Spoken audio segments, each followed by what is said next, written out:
ሀገራቸውን የሚወዱ መማር የማይሰለቹ ለሀገራቸው እስከ ሕይወት ፍጻሜ የተሰጡ ሰዎችን ማፍራት በእጅጉ የሚያስፈልግ ነው። በዚህ አግባብ የኢትዮጵያ አየር ኃይል ላለፉት ጥቂት ዓመታት የጀመረው የሰው ኃይል ግንባታ በዘላቂነት ልጆቻችን ብዙ የሚጠቀሱ ጀግኖች እያነሱ የኢትዮጵያን አየር ኃይል እንዲያወሱ እንዲያወድሱ ለማድረግ መሰረት የሚጥል ስለሆነ ከሸመትናቸው ሞዲፋይ ካደረግናቸው ከሰራናቸው ቴክኖሎጂዎች በላይ የሰው ኃይል ግንባታ ትኩረት ተሰጥቶት ሊሰራ ይገባል። ኢትዮጵያውያን አንድ አባባል አላቸው። በየበሩ ቆሞ ጀግና ካልመለሰ ሀገር ተላላ ነው ይሄዳል እንደ ሰው ይላሉ።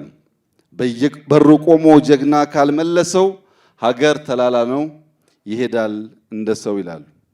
መቆም ሲባል መጽናት፣ መትጋት፣ ለእድገት መልፋት፣ አይበገሬነትን በየዕለት ማሳየት ማለት ነው።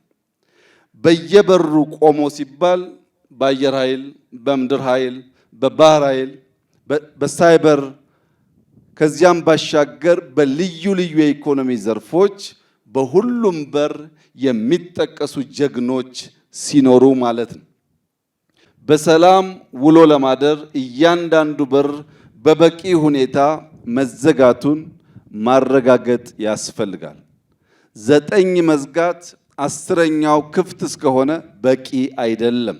ስለሆነም በኢኮኖሚ፣ በዲፕሎማሲ፣ በፖለቲካ እንዲሁም በወታደራዊ አቅማችን በሚዛን ሁሉን ማሳደግ ስንችል የጸናች፣ የተፈራች፣ የተከበረች ኢትዮጵያን ለልጆቻችን ማስረከብ እንችላለን። ክቡራትና ክቡራን፣ በኢትዮጵያ የወደክበትን ሳይሆን ያዳለጠህን ቦታ ተመልከት የሚል አባባል አለ። የወደቅንበትን ሳይሆን ያዳለጠንን ቦታ ስንመለከት አየር ኃይላችን ምንም እንኳ 90 ዓመታት ያስቆጠረ ቢሆንም በዕድሜው ልክ በቂ ተከታታይ ግንባታ እንዳልተደረገለት በውል ማየት ችለናል።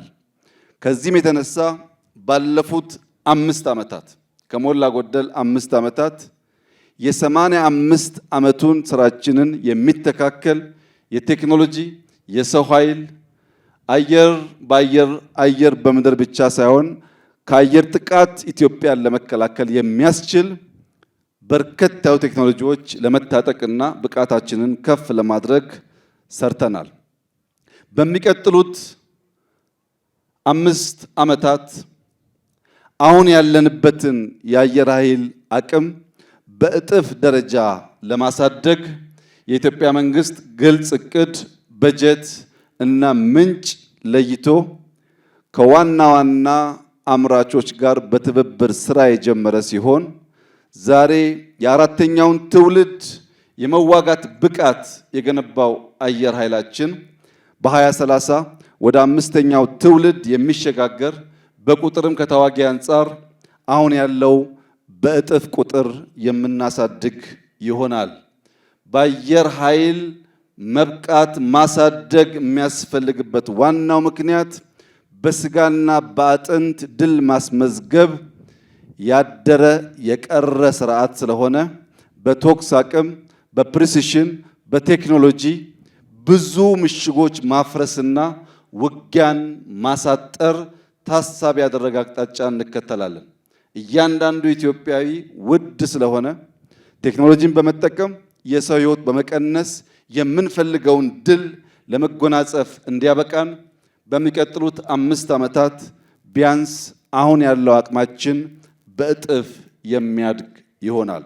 ኢትዮጵያ ለወዳጆቿ በሯን እየከፈተች በትብብር ለመስራት፣ አብሮ ለማደግ፣ ለመማማር ሰፊ ጥረት እያደረገች ትገኛለች። በዚያው ልክ ለጠላቶቻችን በራችን በቅጡ መዘጋቱን ማረጋገጥ ያስፈልጋል። ባለፉት 100 ዓመታት ጠላቶቻችን ከቅርብና ከሩቅ የኢትዮጵያን አጠቃላይ አቅም ለማዳከም ስትራቴጂ ጥቅሞቿን ለማደናቀፍና ጥቅሞቿን ለመጋራት በብዙ ደክመዋል፣ በብዙ ሰርተዋል። ያ እንዳይደገም ወዳጆቻችን በራችን ክፍት ነው። በትብብር አብረን ለመስራት አብረን ለማደግ ያለንን ቁርጠኝነት በድጋሚ እያረጋገጥኩ ጠላቶቻችንን በሚመለከት ግን የኢትዮጵያን ክብር፣ የኢትዮጵያን አንድነት፣ የኢትዮጵያን ብሔራዊ ጥቅም ለማስከበር ተኝተን የማናድር መሆኑን በድጋሚ ማረጋገጥ እወዳለሁ።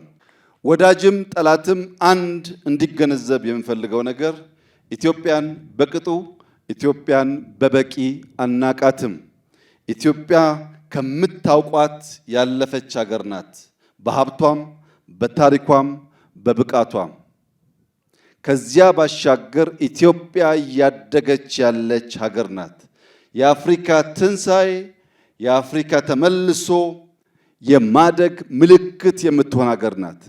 ከእንደዚህ ያለው ሀገር ጋር ተስማምቶ ተባብሮ አብሮ ማደግ ብቻ ነው የሚያዋጣው። ከዚያ ውጭ ያለው አማራጭ ጥፋት ስለሚያስከትል አንዳንዴ የምትስቱ ቆማችሁ የቀራችሁ ወደፊት መራመድ የምትቸገሩ ሱ30 JC10 ወይም ከዚያ ያለፉ ቴክኖሎጂዎች ሲጠሩ ይሄ ደግሞ ምንድነው ብላችሁ ግራ የሚገባችሁ አሁንም ሚግ21 ላይ ያላችሁ ሀገራት ደጋግማችሁ እንድታስቡ የሚያስፈልገው ኢትዮጵያ ትናንትና ላይ የቆመች ሀገር አይደለችም። ኢትዮጵያ ነገን ለመዋጀት አበክራ የምትሰራ ሀገር ናት። የማንንም አትፈልግም። የራሷን በየዋህነት በተላላ በአጭር ጊዜ ድል አሳልፋ አትሰጥም። የተሰጠ ካለም ማወራረዷን አትተውም። ለኢትዮጵያውያን ሁሉ የምትጠቅም የምትበጅ የምትሸከም እውነተኛ እናት እንድትሆን ሁሉም ዜጎች በእኩል የሚታዩባት በእኩል የሚስተናገዱባት የከፋቸው ያልመሰላቸው ካሉ በይቅርታ የሚታቀፉባት ኢትዮጵያና ኢትዮጵያውያን ጥቅማቸውን ለሌሎች አሳልፎ የማይሰጡባት ልጆቻችን ወደ ኋላ መለስ ብለው ታሪክ ሲመለከቱ በሁሉም መስፈርት የሚኮሩበት ተግባር ፈጽመን የምናልፍ መሆናችንን በድጋሚ እያረጋገጥኩ ኢትዮጵያ በልጆቿ ጥረት ታፍራና ተከብራ ለዘላለም ትኑር። ኢትዮጵያና ሕዝቦቿን ፈጣሪ ይባርክ። አየር ኃይላችን አየራችንን ብቻ ሳይሆን ፍላጎታችንን ጭምር የሚያሳካ ተቋም እንደሚሆን ያለኝን ሙሉ እምነት እየገለጽኩ በአየር ኃይል የምትንቀሳቀሱ ጀግኖች በሙሉ በተሰማራችሁበት መስክ ካለ ማቋረጥ በመትጋት የኢትዮጵያን ስትራቴጂክ ፍላጎትና ብሔራዊ ጥቅም የማረጋገጥ ስራ ከፊታችን ያለ አብይ ተግባር መሆኑን ተገንዝባችሁ ቀን ከሌት ራሳችሁን እንድታዘጋጁ አደራ ልላችሁ ፈልጋለሁ።